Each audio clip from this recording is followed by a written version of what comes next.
Fala, minha galera!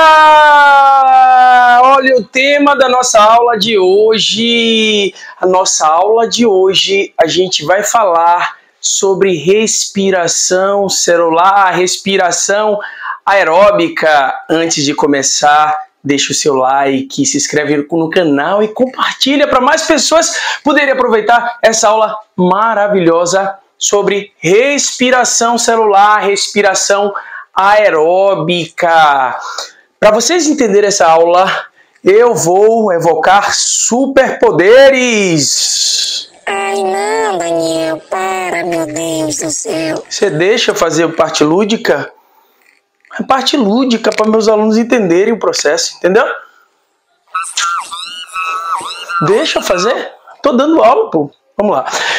E a gente vai começar falando, gente, olha só, sobre respiração aeróbica. E eu vou chamar atenção para uma coisa.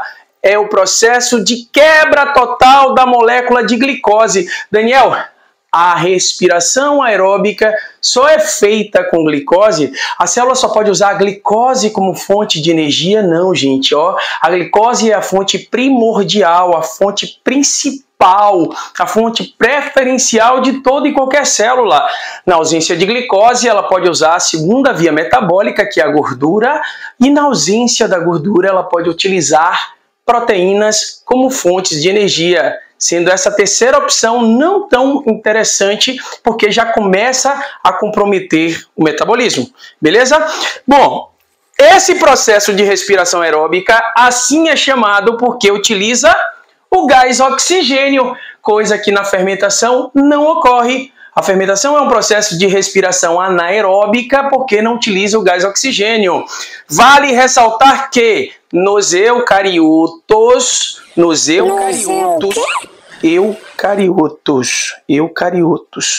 seres eucariotos. O que é isso? São seres que não têm carioteca, que não têm organelas membranosas. As bactérias são seres procariotos, por exemplo. Tá? Os seres eucariotos, nós só temos células eucarióticas, entendeu? Deixa eu dar minha aula agora, beleza? Vamos lá! E aí, gente, olha só, viaja nos eucariotos, nos organismos eucariotos, a maior parte do processo ocorre dentro dessa organela chamada mitocôndria. A mitocôndria, eu vou destacar aqui, ó, 3 regiões da mitocôndria para vocês entenderem quando eu explicar o processo. Beleza? Olha só, a mitocôndria ela tem uma membrana externa e uma membrana interna. Essa membrana interna tem essas elevações que eu chamo de cristas mitocondriais. E aqui no meio eu tenho uma matriz mitocondrial. Essa matriz mitocondrial é onde vai ocorrer a segunda etapa da nossa respiração celular, que vai ocorrer o ciclo de Krebs, ok? Entre a membrana externa e a membrana interna existe esse espaço todo aqui, ó, que é o espaço intermembranar, que vocês vão ver que ele é essencial no processo de produção de ATP em larga escala, no final do processo que a gente conhece como fosforilação oxidativa. Então, olha só, a mitocôndria ela vai realizar 2 das 3 etapas. A respiração se divide em 3 etapas. A glicólise, que é até a formação da molécula da acetilcoenzimal, que é a glicólise da quebra da glicose. A glicose vai ser quebrada, com isso eu vou gastar energia para quebrar a glicose, vou passar por vários intermediários até chegar ao final a produção de uma molécula chamada acetilcoenzima A. Depois que eu saio da primeira fase, eu vou para a segunda fase, que é o ciclo de Krebs, que ocorre aqui, nessa região do meio. Vale ressaltar que a glicólise ocorre no citoplasma celular. Já o ciclo de Krebs ocorre nessa região central, no recheio da mitocôndria, que a gente chama de matriz mitocondrial. E a terceira e última etapa, a etapa onde há a produção de ATP de verdade, em grande escala, em grande quantidade, é a que a gente chama de cadeia respiratória. Ela ocorre acoplada a um processo de fosforilação oxidativa. A fosforilação oxidativa é justamente o processo da produção de moléculas de ATP, que a gente vai ver cada uma dessas etapas e ver o que acontece em cada uma dessas fases, tá? Essa terceira fase ocorre nessas elevações da membrana interna, as quais eu chamo de cristas mitocondriais. Eu vou fazer uma mágica aqui, ó. Eu tenho uma força, ó, e vou mudar o quadro. Quer ver? Quer ver? Vai! Rapaz, opa aqui. Que mágica! Meu Deus, Daniel, que horrível, que vergonha alheia, viu? A produção não teve infância, você não teve isso. Isso é lúdico, meu filho. Isso é lúdico para o pessoal aprender, para o pessoal entender. Não teve infância, não é? Você parece aquele menino que foi criado dentro de um apartamento gritando socorro da janela porque sua mãe não deixa você sair. Perder a infância foi ser traumatizado, é. Isso é ludicismo para a galera entender. Ó, a galera se emociona. Vamos lá, então olha só, gente, vamos entender aqui o processo. Olha só, deixa eu ver, meu microfone aqui tá funcionando bonitinho, tá? Eu coloquei aqui, eu resumi o processo, os dois primeiros processos, as duas primeiras fases da respiração. A primeira fase, que é justamente a glicólise, que vai até a formação do ácido da acetilcoenzima A, tá? A primeira fase acaba aqui. Ah, Daniel, mas eu não vou entender nada disso, isso é difícil, quanta coisa doida você colocou no quadro. Eu só estou colocando isso para vocês entenderem um processo. Eu só quero isso, tá? Fiquem até o final, que vocês vão entender quão lindo é esse processo, tá? Tá feio, tá cheio de coisa, mas vai fazer sentido. Não precisa ficar gravando os nomes, não. Depois eu vou mostrar qual a essência disso aqui tudo. A última parte da nossa aula, eu vou mostrar para vocês como se produz ATP. Lembrando que o objetivo do ser vivo, de cada célula que realiza a respiração aeróbica, é produzir ATP em grande escala. Utilizar a glicose para quebrar ela completamente e com isso conseguir produzir glicose. Conseguir produzir ATP. Eu falei ATP. Produzir ATP, tá? Eu vou quebrar a glicose. Atenção! Quebro a glicose. Para quebrar a glicose, eu gasto energia. Eu vou gastar energia, eu vou gastar 2 moléculas de ATP, vou quebrar a última ligação do fosfato, vou liberar 2 moléculas de ADP e 2 fosfatos e vou conseguir energia para clivar, para quebrar a glicose.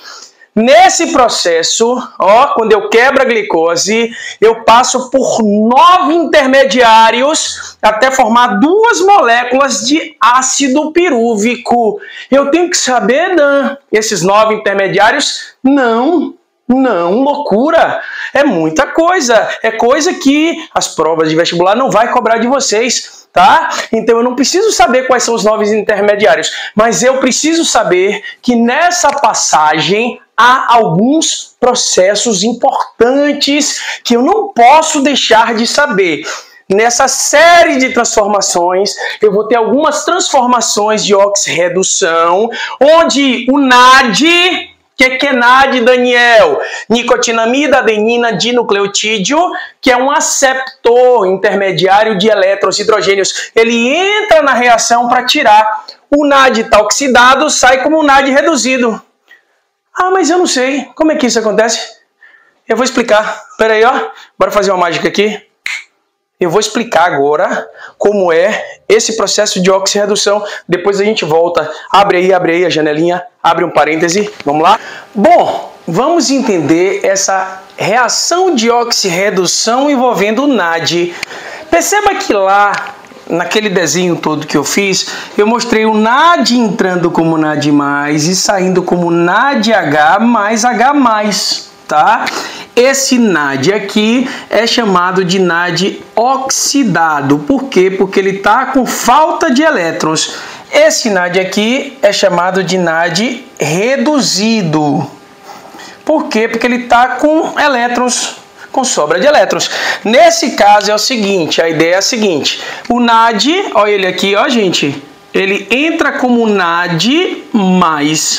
Quando ele entra como NAD+, na reação, ele pega uma molécula, uma daquelas moléculas que sofre desidrogenação, que sofre retirada de elétrons, perda de elétrons, ele chega aqui e retira dessa molécula 2 elétrons, ó, tira o primeiro elétron, pá!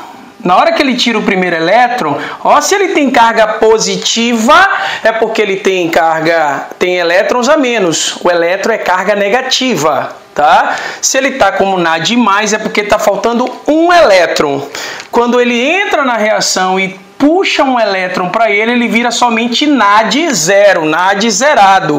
Ó, carga neutra se estabilizou, ok? Na hora que ele tira um elétron, essa molécula perde um hidrogênio. Esse hidrogênio, então, que é carga positiva, se solta pela perda da carga negativa. Mais elétron entrou. Beleza?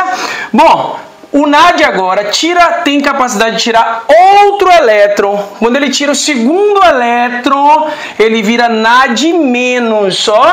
Tirou o primeiro elétron, virou NAD. Tirou o segundo elétron, virou NAD-. E aí esse cara perdeu o segundo elétron, perdeu o outro hidrogênio, o segundo hidrogênio. Só que agora, esse segundo hidrogênio, carga positiva, ó, perceba que esse NAD agora está com carga negativa. Na carga negativa vai atrair a carga positiva. Ele então pega esse hidrogênio e se transforma em NADH. Aí a representação é a seguinte, o NAD entra como positivo, tira um elétron, vira NAD, tira outro elétron, vira NAD-, pega o hidrogênio e vira NADH, mais H+, que é esse aqui, ó, que fica solto lá na célula, não vai ser usado agora, ok? Então, NAD oxidado entra, tira 2 elétrons, tira 2 hidrogênios, um ele leva consigo, outro ele deixa solto lá dentro da célula. Esse é o processo de oxirredução envolvendo o NAD. Voltamos!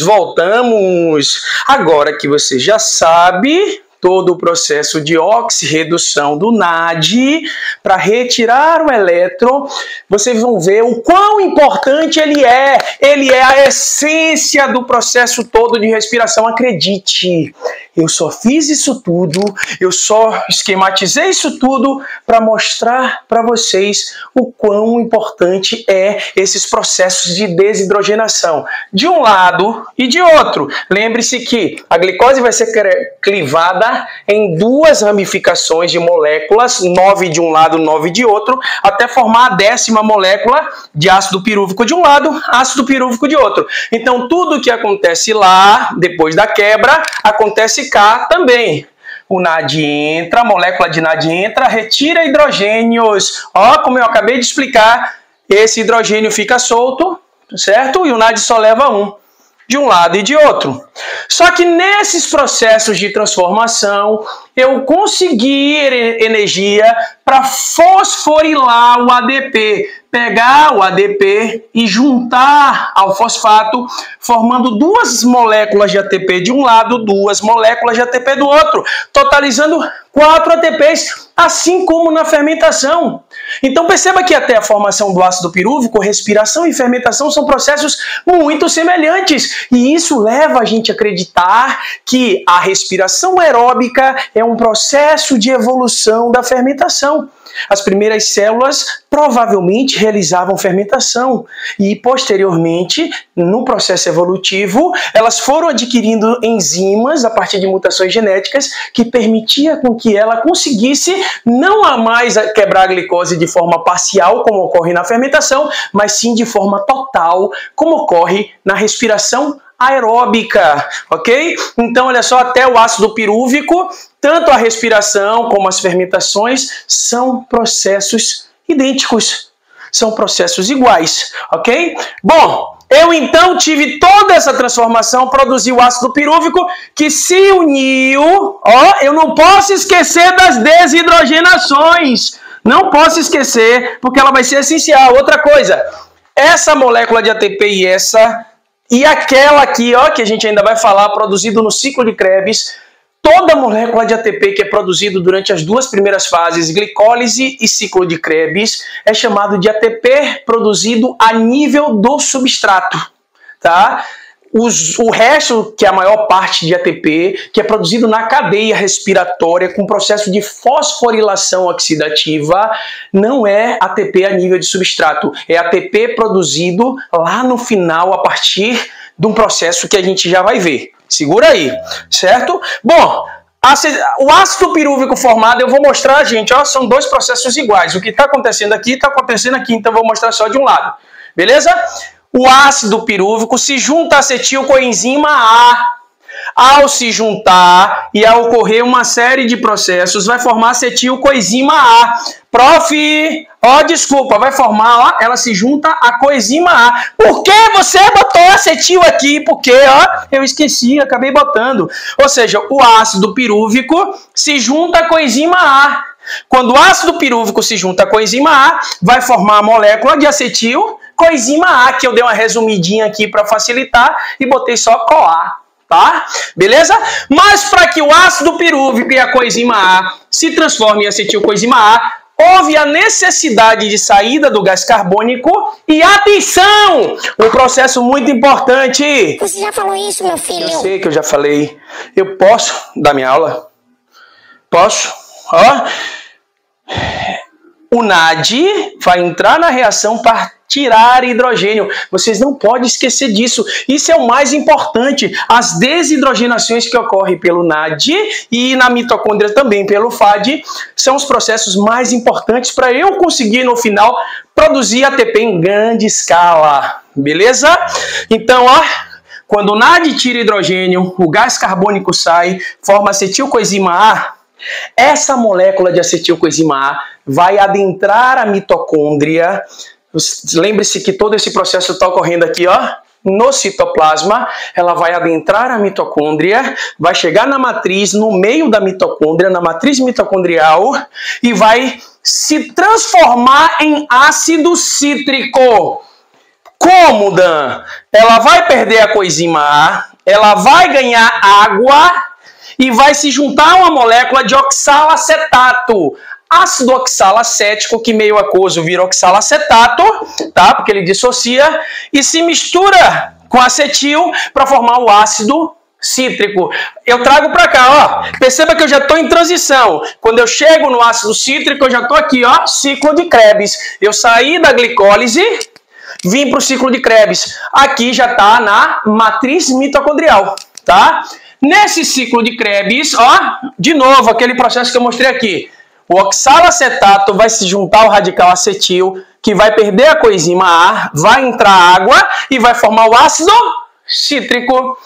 Esse ácido cítrico, atenção, eu vou falar de novo, vou chamar atenção por um processo, olha só, para um processo onde o NAD entra e retira hidrogênios, retira elétrons e retira hidrogênios. Sai uma molécula de gás carbônico. Prof, por que você botou duas vezes aqui? Porque são dois ciclos de Krebs. Ó, eu não posso esquecer que são duas moléculas de ácido cítrico para cada molécula de glicose.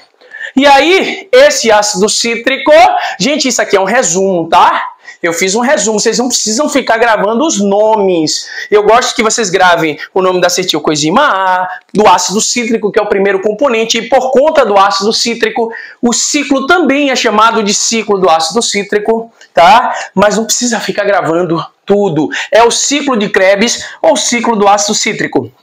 Nesse processo, isso aqui é um resumão, tá? Eu tenho desidrogenação feito pelo NAD, que é essencial. Ó, saída de CO2 e formação do alfa-cetoglutárico, ácido alfa-cetoglutárico, ou simplesmente, ó, ao dissociar em meio aquoso, ele vira alfa-cetoglutarato.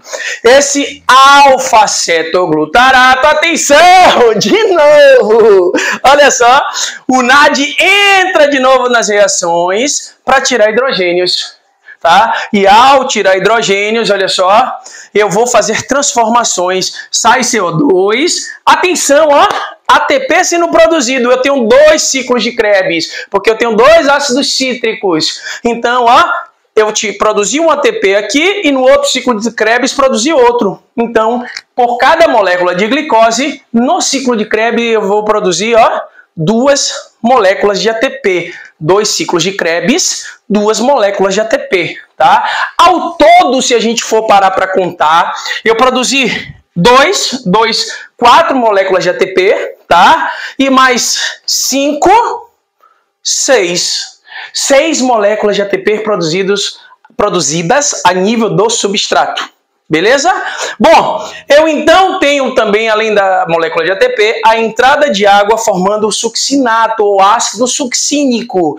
Esse succinato ele vai sofrer um processo de oxidação pelo NAD oxidado.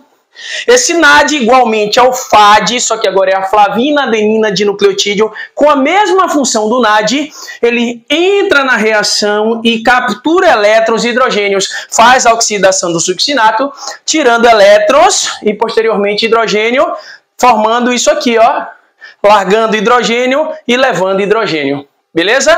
Bom, aí eu vou produzir o ácido málico, o malato. Esse malato sofre, atenção, de novo! Ó, o NAD entra de novo na reação, retira elétrons e hidrogênios, certo? E ao tirar elétrons e hidrogênios, ele sai, ó, era NAD oxidado, sai como NAD reduzido e forma o oxalacetato. O que esse oxalacetato vai fazer? Ele vai ficar aqui de bobeira esperando o próximo ciclo de Krebs, ou seja, outra glicose vai ser quebrada, ó, novo acetilcoenzima A vai ser formado para perder a coenzima A e esse acetilcoenzima A se juntar ao oxalacetato, ganhar água e formar novo ácido cítrico para a gente ter mais um ciclo de Krebs. E o processo é ininterrupto. É o tempo todo a célula produzindo ATP, o tempo todo a célula quebrando glicose, o tempo todo a célula necessitando de produção de ATP, e aí ela vai fazer diversos ciclos de Krebs. Lembre que eu estou fazendo isso para uma única molécula de glicose. Pensa aí em zilhões de moléculas de glicose sendo quebrada nesse exato momento em cada célula do nosso corpo, em cada ser vivo que faz respiração aeróbica, seja uma planta, seja um animal, seja um fungo, seja um protozoário, seja uma bactéria aeróbica, seja o que for, com a diferença que a bactéria é procariótica, ela não tem mitocôndria. Ó, aqui primeira fase, segunda fase. Primeira fase, glicólise até a formação da acetilcoenzima A, que ocorre no citoplasma. Segunda fase, ciclo de Krebs ou ciclo do ácido cítrico, que ocorre na matriz mitocondrial. Bora para a melhor parte agora, a terceira e última parte do nosso processo. Eu vou de novo, olha só, fazer uma mágica para a gente ver isso agora! Agora chegou a melhor parte da respiração celular. A melhor parte é a parte final, onde há grande produção de ATP. Vamos fazer aqui agora, eu vou explicar para vocês todo o processo de produção de ATP na cadeia respiratória, que é essa última etapa que ocorre nas cristas mitocondriais. Se eu fosse desenhar uma mitocôndria aqui, gente, ó, eu ia botar aqui a mitocôndria e aqui as cristas. Tudo isso que eu vou explicar agora estaria acontecendo aqui, ó, nesse pontinho. Só que não ia dar para vocês verem, então eu ampliei, peguei um pedaço da membrana interna da mitocôndria para vocês verem o que tem na sua composição. Aparece a membrana plasmática, ela é igual à membrana plasmática. Tem uma bicamada de fosfolipídio com proteínas imersas. É um modelo de mosaico fluido, ok? Prof, espera aí que a gente vai fazer uma ensinação. Espera aí que a gente vai começar. Tem um choro aí de bebê? Choro de bebê? Pra gente fazer um efeito especial aqui. Tem? Tem? Botei.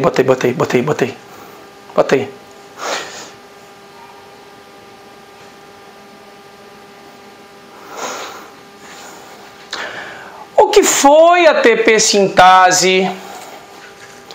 Por que você está chorando, ATP sintase? ATP sintase, enzima que produz ATP. Por que você está chorando, ATP sintase? Ai, Dan, eu tô triste. Mas por que ATP sintase? Porque eu não estou conseguindo produzir ATP. Esqueça essas imagens aqui, ó. Vamos fazer de conta que não tem nada sendo produzido aqui, tá? Só tá ela lá, triste, chorosa. Ah, Dan, porque eu funciono, eu sou uma turbina. Eu preciso girar para poder produzir ATP a partir da fosforilação do ADP. Ó, colocação de fosfato no ADP. Só que eu preciso de uma fonte de energia. Eu preciso de alguma coisa que passe por dentro de mim para eu girar. Eu funciono igual uma turbina de produção de energia elétrica. Disserte sobre isso, ATPase. Como é isso, ATPase? Ora, Dan, imagine uma energia, uma usina hidrelétrica. Queda d'água, a água cai, energia potencial gravitacional se transforma em energia cinética. A água cai em altíssima velocidade. Quando a água passa em alta velocidade, ela passa por dentro da turbina, gira a turbina e produz energia elétrica. Energia eólica. O vento passa, gira a turbina, produz energia elétrica. Energia maremotriz. A maré sobe, gira a turbina, produz energia elétrica. Energia termonuclear. Ocorre a fissão nuclear dentro do reator. Há uma liberação gigante de energia, inclusive energia térmica. Aquece o reator. Esse aquecimento do reator entra água para resfriar o reator. Produz vapor d'água. Esse vapor passa por dentro de uma tubulação em alta pressão, alta velocidade. Gira a turbina e produz energia elétrica. Eu sou, Dan, igual a essas turbinas. Eu preciso que algo passe por mim para eu conseguir girar e produzir ATP. Entendi, ATPase. Peraí que eu vou dar um jeito. Se eu pegar glicose e quebrar a glicose e outros componentes que vão se juntar com a glicose, eu posso conseguir desidrogenar, pegando a ajuda do NAD e do FAD, que vão lá tirar hidrogênios, trazer esses hidrogênios para cá, para dentro, para a matriz mitocondrial, e eu vou pegar esses hidrogênios para usá-lo como fonte de movimento da ATPase. Mas espera aí, como é que eu vou jogar esse hidrogênio daqui para lá para fora? Eu posso usar essas proteínas, que são proteínas aceptoras de elétrons e hidrogênios. Os citocromos, a cadeia de citocromos. Olha o que vai acontecer. Viaja. O NADH e o FADH, que eu chamei a atenção o tempo todo para vocês, para dizer que ele só entrava nas reações para desidrogenar, tá? Eles agora vêm para cá. Quando ele chega próximo a um citocromo da minha cadeia transportadora de elétrons, cadeia respiratória, terceira fase, tá? Ele perde elétrons. Só que, por que ele consegue tirar o elétron do NAD e do FAD? Porque ele tem maior eletroafinidade. Na hora que ele tira elétron, gente, automaticamente o NAD e o FAD perdem esse hidrogênio. Ele tira 2 elétrons, o NAD que estava reduzido sai como NAD oxidado. E esse hidrogênio, olha só, ele é transportado, ele fica na enzima, na proteína transportadora, e quando ela perde o elétron para o próximo aceptor, por que o próximo aceptor tira elétrons dessa? Porque ele tem mais eletroafinidade. Perceba que o elétron vai saltando numa cadeia transportadora de elétrons. Quem está mais para lá tem maior afinidade ao elétron do que quem está mais para cá. Então, essa molécula, essa proteína roubou o elétron do NAD e ao mesmo tempo perdeu o elétron para o próximo da cadeia. Na hora que ele perdeu esse elétron, o hidrogênio que estava com ele, que ele pegou do NAD, é automaticamente solto novamente, mas ao invés de ser solto aqui dentro da matriz, ele solta lá fora, no espaço intermembranar. Então ele pega o elétron, pega o hidrogênio, perde o elétron, perde o hidrogênio. transportou hidrogênio para o espaço intermembranar. Mas o hidrogênio consegue voltar, Dan? Não, agora não. Por que ele não consegue passar? Se vocês lembrarem lá, ó, de membrana plasmática, vocês vão ver que essa região do meio da membrana plasmática, ela é altamente hidrofóbica. Tudo que tem afinidade com água não passa por aqui por dentro livremente. O hidrogênio, por ter carga elétrica, tudo que tem carga elétrica tem afinidade com água. Logo, o hidrogênio não consegue voltar para a matriz e nem ir para lá para cima e sair da mitocôndria. Eles ficam confinados no espaço intermembranar. E isso vai ser de extrema importância para que ocorra o processo de produção de ATP. Tá? Olha só o que vai acontecer. Esse hidrogênio está aqui. Aí, quando a próxima proteína pegou o elétron, ela puxa para dentro dela um hidrogênio que estava de bobeira aqui na matriz mitocondrial. Na hora que ela puxa esse hidrogênio, ela automaticamente perde o elétron para o próximo aceptor. Na hora que ela perde, ela solta o hidrogênio aqui fora. Perceba que essas proteínas estão fazendo com que o hidrogênio se acumule no espaço intermembranar. E aí, automaticamente, quando essa molécula pega o elétron, ó, ela puxa para ela algum desses hidrogênios, ó, que está aqui espalhado pela matriz mitocondrial, e joga esse hidrogênio para cá. Quando ela perde o elétron agora para quem, gente? Para o oxigênio. Olha o oxigênio que a gente respira, o oxigênio que entra nas nossas células. Olha ele aqui, altamente instável, quebrado, meia molécula de oxigênio. Ela vai pegar esse elétron e vai roubar esse elétron. Logo, o oxigênio se configura na respiração como o aceptor final de elétrons. Porém, também ele vai pegar hidrogênio. Na hora que ele pega elétron, ele atrai para si moléculas ou átomos, ó, íons de hidrogênio. Esses íons de hidrogênio, ao se juntar com o oxigênio, vai formar água, ou seja, é o produto que vai ser formado aqui no final da respiração, porque esse oxigênio, ao pegar o elétron do último componente da cadeia respiratória, atrai para si também íons de hidrogênio, formando água. O que eu observei? Que eu formei um gradiente de hidrogênio aqui, ó, tá cheio de hidrogênio.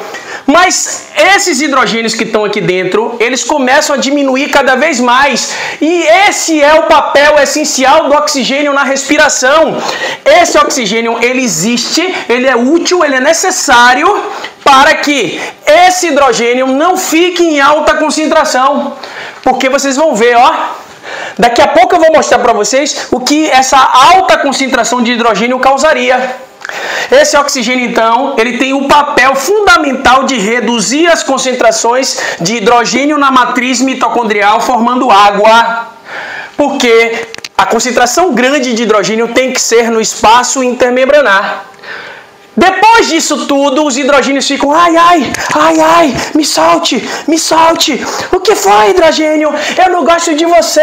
Ó, mais, carga positiva se repelem. Os hidrogênios estão se repelindo, estão doidos para sair daqui porque eles estão em alta concentração. Ora, se eu abrir uma porta, você está lá dentro de uma sala apertada com 100 pessoas. Eu abri uma porta e tem uma sala ao lado com 0 pessoas. Você vai pensar 2 vezes antes de sair correndo para outra sala? Claro que não, porque você está apertado, está com calor.